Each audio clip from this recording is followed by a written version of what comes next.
Welcome to this Monday Minute.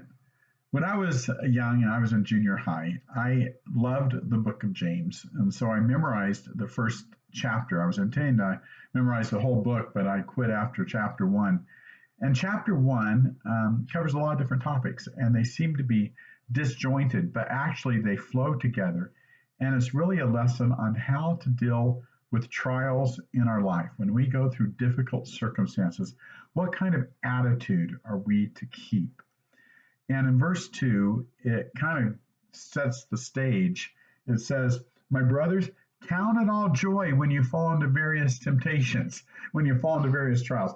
I mean, that's the exact opposite of the attitude we typically would have. Normally, we'd be grouchy, we'd be critical, we'd be complaining. When you go through a stressful time in your life, you do not want to count it all joy. But the Bible says count it all joy because it'll mature your character. If you handle it right, you'll grow and you'll be a better person. So count it all joy. And we say, yeah, right, Lord. It's like the parent saying, this hurts me more than it hurts you. No, it's not hurting you more than me. It's hurting me. But God says it's good for you to go through those difficult times in your life. But you need to keep a proper attitude. You need to have joy.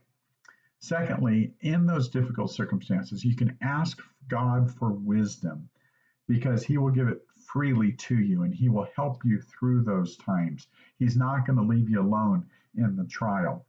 And the third thing, it says, don't compare yourself with others. If you're poor, don't look up to the rich because their riches are going to fade like the flower. They're not going to last. And so many times when we're having difficult times, we can look at other people that we do not think have trials like we're having them, and we can be envious of those, and we can get into maybe a state of depression or something because we're comparing ourselves with someone else. And the Bible says don't do that. Don't compare with someone else. Then it switches and talks about a different kind of trial, a temptation to sin. And that's just as valid of a trial of any other kind of trial you go through. And the Bible clarifies this. It says, don't blame God when you're tempted to sin, because God doesn't tempt you. You're tempted by your own lusts. When you give into your lust and you're carried away by them, and when you allow that to happen, it'll lead to destruction.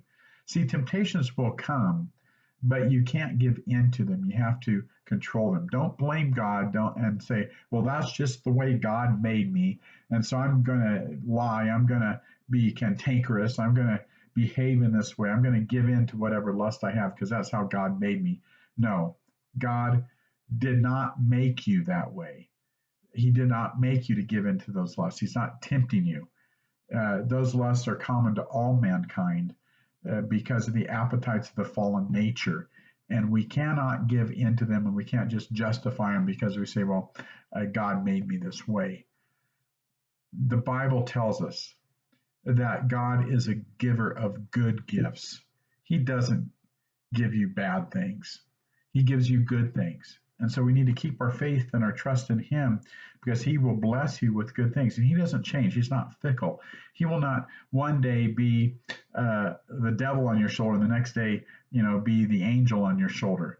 He is always looking out for your good in the midst of the trials, in the midst of the temptations. He's there to give you wisdom and to help you through that with what you need. And it kind of sums up this thought in the verse in verse 19. It says, "Therefore, my beloved brothers, let every man be swift to hear, slow to speak, and slow to anger." So, in the midst of the trial, control your attitude. Don't give in to being a grouchy person. Don't give in to anger. Don't give in to a critical spirit. It's so easy to do that when you're suffering, but instead control those things and have the attitude of joy and keep your faith in God. And God will help that to form you into the image of Christ so that you're more and more like Him and you're a blessing to those around you. Well, that's the Monday Minute. Hope it was encouraging to you. You have a blessed week. This Saturday, we do have a service in the park at TRB Park from 3 to 4. And we invite you to come. Please bring a lawn chair. We're not going to have chairs here, so bring a lawn chair and we'll have worship and the Word Saturday at 3. And then we have our services online Sunday morning at 10:30 or in person on our lawn at 10:45 a.m. You have a blessed week.